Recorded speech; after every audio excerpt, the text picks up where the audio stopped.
新闻一开始关心天气消息，轻度风台凯美气象署上紧明暗特别发布海上警报，对拜二开始到拜五，也是风台上接近咱台湾的时阵，时到可能会到中度风台的程度，各地拢会落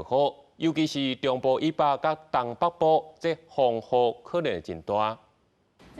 凯美风台继续发展，气象署有估上紧伫2日暗时可能会发布海上风台警报，23到26是风台上划台湾的时阵，到时阵凯美已经增强做中度风台，目前有报路线小可偏西的出现，会继续观察大势甲方向，也无排除发布陆警的可能。 所以周3到周5的这段期间，从台湾的东方海域一直到台湾的北部的这一带通过的时候呢，其实这段期间呢，整体的模式的这个细节的预报路径结果还是有一些比较分散的状况。那这样子的整个就是变化上面呢，差一些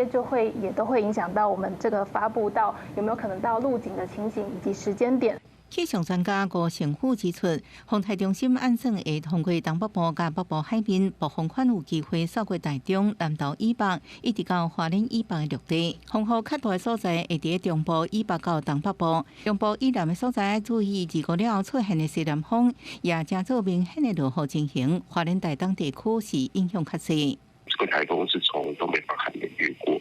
那风的状况会是西北风到北风直接从海面上这个地方灌进来，所以在中北部地区，感受上来讲的话，风雨会是最明显的一个地方。